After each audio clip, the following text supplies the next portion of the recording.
Get ready to be inspired by a powerful health and life transformation story. Our speaker for tonight is someone who has proven that with the right opportunity, mindset, and product, life can truly change for the better. She is a former call center agent who grew up in South Africa, but today she is one of IM Worldwide's top direct sellers. So she is a Toyota Vios car achiever. Let's give our full attention and warm welcome of applause to Mentor Kayla Baksafra as she shares her amazing barley journey. Ako po si Kayla Baksafra, taga Laguna din, no? I'll be sharing my journey with Amazing Barley. Ang title nito is From Pain to Progress. Former call center agent ako. Lumaki ako sa ibang bansa dahil yung magulang ko ay former OFWs. Lumipat sila doon, syempre para mas magandang income, no?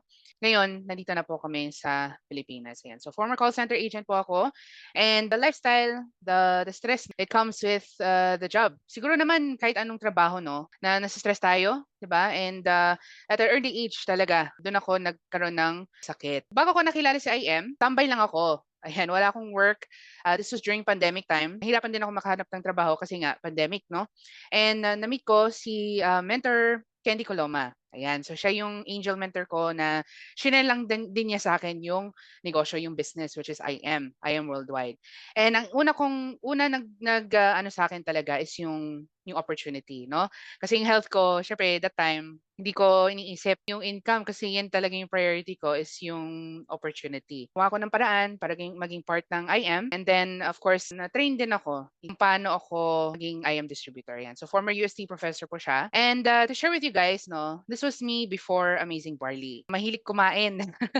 Ever since bata po ako, no, talagang chubby na ako. As in, ako yung bata na tinutokso sa school, ganong klase, no? Kasi mahilig kumain nga, no? Ayan, so sino po dito ay mahilig kumain?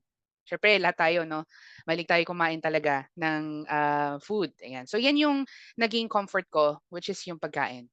So, lalo na, no? Pag down ako or may pinagdaanan emotionally, yan yung pinaka best friend ko talaga is pagkain. And kahit masaya, ayan, kahit masaya, pagkain pa rin, no? So, celebration ng gano'n, kung anong feeling ko, no? So, syempre hindi ako na-educate din that time about yung health. Um, Halos wala akong symptoms, as I grew older until na-diagnose ako with hypertension yan back in 2019, so 24 years old, no? Na-diagnose ako with hypertension kasi mataas yung BP ko. Actually, yung pinakamataas na naranasan ko na BP was 190. And ang normal ko na BP that time was around 130, 140. No? So imagine sa ibang tao na nakausap ko, yung 130, yung BP na 130 or 140, sobra na yung hilo nila. 'Pag gano'n. Pero sa akin normal na 'yon. 'Yun na nga sabi ng doktor ko, masyado akong bata, 34 years old, na magkaroon ako ng ganitong klaseng diagnosis talaga. That early age, nabigyan ako ng gamot, 'no, para ma-maintain, ayan. So, klaro naman yung sinabi nila, 'no, to maintain, maintenance lang yung BP levels ko. And then nung 2023, ayan, na-diagnose ako naman with borderline diabetes, 'no, kasi tumataas na yung blood sugar ko. Kasi dun na nagsisimula yung mga symptoms na. Ano ba yung klaseng symptoms na 'to? So 'yan, una-una sumasakit yung mga kamay ko, 'no, kamay, tapos yung paa ko, bewang. So 'yun, may gout na pala ako. Okay, then, of course, meron akong allergies, 'no. 'Pag yung allergies na paggising sa umaga, 'no, unang gising pa lang, puno na yung sipon, uma-atching na sa umaga, umuubo, 'no. So gano'ng klaseng allergies. And then of course, constant fatigue. So kahit minsan yung tulog ko is kompleto 8 hours in one night, no? Or minsan matagal 7 hours or even 12 hours yung tulog ko. Parang sobrang pagod pa rin yung katawan ko, yung feeling ko. Tapos syempre nakaka-affect din yan sa mood. No, tas nahihirapan din ako matulog. Ayan, as nagsisimula na sumasakit yung chest pains, no? And then, may nagsabi din, like yung mother ko, tas yung mga friends ko na, grabe yung hilik ko, 'no, sobrang malalim yung hilik, yung snoring. And then over time nagkaroon din ng back pain. Siguro, isang factor din po 'yan is yung weight, no, sobrang mabigat. So ang weight ko or yung weight ko that time was around 136, 138 kilograms, ayun. Grabe 'no, so lumampas na po sa 100, yung weight ko. Okay, so kaya siguro din yung back pain nagko-cause din 'yan tapos yung sa right knee ko. no? Nagkakaroon din ng sakit sa knees. Ayan. And then isa din po na symptom pala is yung irregular menstruation. So, nagsimula yung irregular menstruation na patapos na yung high school, no? Irregular menstruation, minsan 2 to 3 months hindi na lumalabas, no? Yung dugo. Minsan 6 months, no? Talagang walang regla talaga. And then yung pinakamatagal na nawalan ako ng menstruation is 1 year.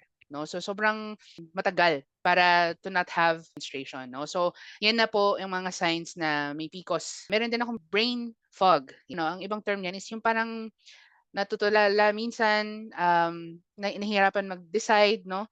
Kung anong or magdesisyon. So yun yung mga nagsi-slow down sa'kin. Isa pa din diyan is yung mga mood swings. 'Pag masama yung pakiramdam mo, talagang moody ka, talagang nakaka-affect din sa mood. Nag-develop din ako ng mga skin sores sa katawan. Nakikita na sa labas kung ganong ka-toxic na yung katawan ko, 'no. And from the inside out, nakikita na sobrang toxic na yung katawan ko, 'no. Ipapakita ko yan, in a while. Nung na-diagnose na ako with borderline diabetes, gumigising ako sa gabi para lang umihi ang beses, minsan 3 times, 4 times, or 5 times sa isang gabi. Kaya yung tulog ko hindi siya kumpleto kasi ihi ng ihi. So yan na pala ang mga signs na mataas na po yung blood sugar ko that time. So ito na po, no? Ano lang po dito sa image, no? May graphic image. Ayan po, nagkaroon ako ng skin sores. So meron insekto or something na kumagat. Nung kinamot ko, hindi na siya gumaling until nagkaroon ng infection yung balat ko. And now, it's healing na po, no? So yan talaga yung monitor ko right now is yung mga scars na yon. And sino po dito, no, ay familiar sa medicine box? Yung lolo ko kasi, alala ko, meron din siyang medicine box pero grabe yung box niya, no? Actually, mas malaki pa sa lunch box yung medicine box niya. Daming gamot no, na kailangan inumin. So ito naman yung akin. Imagine kaka-30 ko lang tapos at age 34 onwards, yan na yung naging life ko, no? Which is yung gamot, no? And lalo na nung tumaas yung blood sugar ko, ang dami din nireseta sa akin, no? Para sa blood sugar. So, grabe, no? Ganun yung naging outcome because of the lifestyle, because of the stress of work. Tapos, syempre, sa call center, graveyard shift, no? So, mag-work ka sa gabi. Hindi normal yung body clock natin. And makikita nyo po dito, no? Ito yung mga reseta ko. Okay, makita niyo diyan pangalan ko tapos year 2019. Yan yung unang-unang reseta na binigay sa akin because of hypertension, yung sa gout, no? Ang dami talaga. Okay, ang dami talagang binigay sa akin. Na-diagnose pa ako with gallbladder polyp. Ayan. Tapos yung may nakita din dito na gallbladder polyp, no? Yan din ang na-diagnose sa akin. So, imagine sobrang bata ko pa lang that time, 24. Ito lahat nangyari, no? Nangyari na. Pinakita din yung nagpa-lab ako eventually, 'no, para makita talaga what's going on sa katawan ko. Kasi maraming ibang klaseng sakit 'no na walang symptoms 'no. May mga ibang, nakita dito sa lab sa mataas pero wala akong naramdaman na symptom. Pero dito nakita sa dugo ko na mataas na yung blood sugar. Imagine umabot siya sa 10 yung HbA1c, yan ang reading po ng blood sugar natin. So any reading ng blood sugar over 9, ano na 'yan, kailangan ng insulin po 'yon, 'no? Tapos mataas din yung lapot ng dugo ko, 'no? So talagang at risk of heart disease or heart attack, 'no? Itong mga pinakita sa lab, ayan. Tapos nakita din sa ihi ko na do'n na lumalabas yung sugar, 'no, blood sugar, lumalabas sa ihi. No wonder, sa gabi, 'no, 'pag relax na yung katawan, dun nilalabas ng katawan, 'no, yung sugar. Kasi mataas na talaga yung blood sugar ko, okay. And then, of course, yung barley, maganda kasi sa ating, what do you call this, IM company, meron tayong mga mentors na nagtuturo about lifestyle, no, lifestyle changes, and of course, to educate us better about the benefits po ng Amazing Barley. So, siyempre kailangan din, ayusin yung lifestyle natin, kumain tayo ng siyempre yung maayos. Okay, and then yung case ko kailangan talaga, drastic, lifestyle change 'no. Because hindi na kaya ng katawan ko to really, eat yung kinakain ko dati. So imagine yung, fast food halos araw-araw 'no, minsan yung kanin kulang kulang pa nga minsan yung 2 or 3 cups 'no, sa isang meal. So kung imagine 'yan, breakfast, lunch, dinner, 'no? 'Yan yung kinakain ko minsan nga sa merienda, o 'di ba? Magtitinapay, 'no? So 'yun yung, ano, yun na naging causes, yung carbs talaga. And then nung nag-barley ako, dito ko nakita, sinabayan ko ng barley, talagang nakatulong siya sa akin. Thankfully, nakatulong to bring down the blood sugar, naayos yung, what you call this, yung sa reading sa liver ko. Kaya pala nagkaroon din ng, gout, ayan, mataas na pala yung, reading ng status ng liver ko, ayan. So ang normal kasi ng reading ng liver is like 31, I believe. Eh, ang reading sa liver ko is 73.5. Oh, 'di ba? Sobrang ano na, delikado na po 'yon. Lampas na sa normal reading. And then nung nakita, nung nag-lifestyle change siyempre, tapos nag-barley. By the way, yung barley ko minsan I would take ano 3 sachets per day or 4, pero hindi ako bumababa ng dalawang sachet per day. No, parang kulang pa nga yung isa sa akin, no. So I would take barley, no, in between meals, yan, before meals, or and also sa gabi, syempre, bago matulog. And imagine, this is just a 3 month reading, no? Actually, from May to June 12, 1 month lang 'to, naibalik na yung normal reading sa liver. So naging okay siya. Nag-heal siya, gumaling siya because of, the barley. Malaking tulong yung barley. Tapos yung kanina, yung nakita sa urinalysis ko, sa ihi, 'di ba meron, glucose or sugar na nakita. Ayan po 'no. So after that 1 month, naging negative and hindi na lumalabas, 'di ba, dun sa ihi. So grabe 'no, malaking tulong, yung barley talaga. Especially when you're doing yung lifestyle changes, talagang it really gives you that lahat ng kailangan na vitamins sa katawan natin, 'no, to be able to heal ng much better and mas, mabilis, oh, 'di ba? Kasi imagine po 'no, 4 years old nagkaroon ako ng medication, and then yun nga nung 2022, 2023 nagkaroon ng barley. Dun na ako nag-start ng mag-take ng barley. And for many years before po 'no, taking medication, hindi ko nakita ng ganitong klaseng resulta, 'no. So amazing talaga yung, amazing barley natin dito sa I Am Worldwide. So nakita din 'no, na unti-unti bumababa din yung blood sugar, levels ko. From 10 naging 8.3 until bumaba na siya to 6.8. Malaga talaga yung kita natin 'no, yung blood sugar levels din natin. So another thing na na-experience ko while taking barley at ginawa ko din yung lifestyle changes, napansin ko din na yung snoring ko tumigil siya. Okay, yung chest pains po, yung pain dito sa heart, nawala na din siya. Yung, wounds po, naghi-heal na po siya 'no, so scar na lang po siya, okay, dito sa balat ko. And then, hindi na ako gumigising ng gabi-gabi 'no, kasi dati talagang minsan 3 or 4 times talaga, gumigising ako sa gabi para lang umihi, tapos ang dami pa 'no. Tapos of course yung barley, yung una ko napansin din is you feel more energized throughout the day.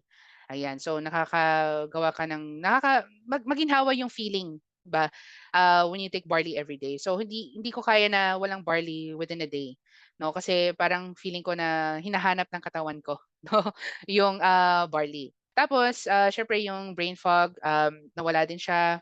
Okay, wala na akong yung na-experience na, acidity, 'no. Sino po dito ay acidic din, 'no? So malaking tulong din ang barley, dito, and yung feeling ng bloatedness ay nawala din. Tapos of course yung menstruation ko bumalik as well. Napansin ko 'yan 'no, when I first started sa IM, the first month na uminom ako ng barley, talagang dumating yung menstruation ko tapos tuloy-tuloy na siya. More healing to come as I journey on, 'no, dito sa IM. Bonus na lang po yung weight loss dito 'no.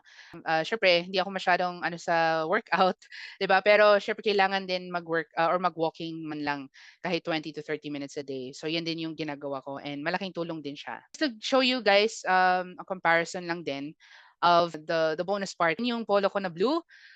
Dati hindi ko maisara. Lagi akong may t-shirt sa ilalim, hindi ko masara nga yung polo ko 'no. 'Pag pumupunta ako sa mga presentation, represent ang IM, and then ito na po yung after. So kasyang-kasya na po siya, kaya ko na isara yung polo. This is the only barley I've been taking, ever since. Hindi ako nag-take ng iba 'no, and, amazing barley, amazing pure organic barley talaga is yung tini-take ko at least, 2 to 4 times a day. Then the more I drink barley, the better yung, pakiramdam. And ang maganda dito, walang limit po 'no, sa pag-take ng barley.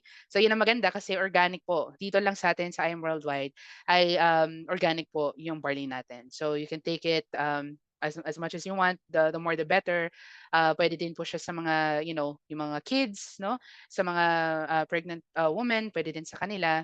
So very safe po siya to take.